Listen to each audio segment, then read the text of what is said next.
coup de zoom à présent sur l'association AFS Vivre sans frontières qui permet à des collégiens et des lycéens d'être accueillis par des familles à l'étranger le temps d'une année scolaire, là encore. Alors certes, Dominique, la rentrée est déjà faite, mais si je souhaite inscrire mes enfants pour un séjour linguistique, je dois m'y prendre dès maintenant. Et vous allez comprendre pourquoi dans les minutes qui viennent, Marie, et vous qui nous écoutez également. D'abord, un mot d'histoire. AFS, qui se cache derrière ce sigle? American Field Service, comprenez par là le corps des ambulanciers de l'armée américaine qui, à la fin de la Seconde Guerre mondiale, ont dit il ne faut plus que ça se reproduise, plus de conflits comme celui-ci. Et pour cela, il faut que les jeunes se connaissent, que les cultures se mélangent. D'où l'idée de ces séjours linguistiques, mais surtout des échanges culturels.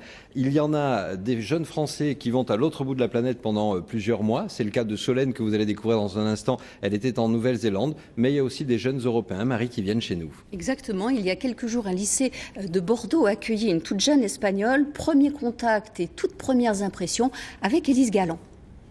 Si vous manquez d'assurance, si vous n'êtes pas sûr de vous, ce n'est pas grave. Arrivée de Malaga voilà 2 jours, Nathalie est déjà rassurée par ses professeurs. La jeune Espagnole suit des cours de cette première littéraire en français, langue qu'elle étudie depuis 4 ans et qu'elle souhaite parler couramment. C'est un peu dur parce que je peux parler français, mais c'est pas facile de comprendre. C'est bien. La classe, la professeure, mais c'est bien et toutes les gens sont très gentils. Faire des rencontres, découvrir la culture française, autant d'objectifs supplémentaires au voyage de Nathalie. La jeune lycéenne va rester 1 an à Bordeaux sans rencontre physique avec sa famille avant le printemps. Au quotidien, elle vit dans une famille d'accueil bénévole qui la prend complètement en charge. Les repas, les nuits, les lessives, les cahiers qu'on a achetés, c'est pour nous. C'est une 5e, 6e enfant à la maison en fait, donc c'est sympa. Je suis accoutumée à vivre avec des autres frères et sœurs à la famille. Mais c'est différent, mais je pense que c'est très bien. Il sera très bien. Est-ce que c'était bien ce que tu avais fait hier?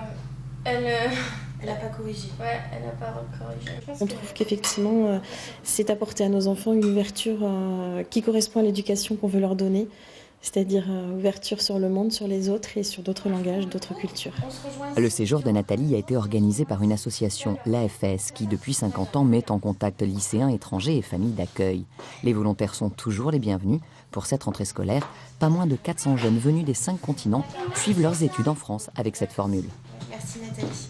Voilà, et Solène Kerloche vient de nous rejoindre pour nous faire part de votre expérience, une expérience de 6 mois, je crois, en Nouvelle-Zélande, Dominique. 6 mois en Nouvelle-Zélande, vous imaginez l'immersion culturelle, parce que c'est 6 mois sans les parents. On en reparlera peut-être de ça. Solène, merci d'être avec nous sur France 3 pour ce premier Aquitaine Matin. Quel est le souvenir le plus fort de ces 6 mois en Nouvelle-Zélande ? C'est assez difficile parce que 6 mois, il se passe plein de choses, mais un souvenir qui m'a beaucoup marqué, à l'école là-bas, je faisais un cours qui s'appelait sport dehors en fait, et on faisait des camps dans la montagne, et c'était notamment un de ces camps où on est parti 3 jours au milieu de la montagne avec ses amis et un prof, et ça c'était vraiment très marquant parce qu'on a appris à se débrouiller, on a appris à préparer son sac à dos et partir comme ça 5 jours en montagne, et donc on va apprendre différemment en fait que ce qu'on apprend à l'école française. Oui, on imagine, de ce que vous nous dites en tous les cas. Et merci d'avoir amené quelques-unes des photos de vos 6 mois en Nouvelle-Zélande, Solène.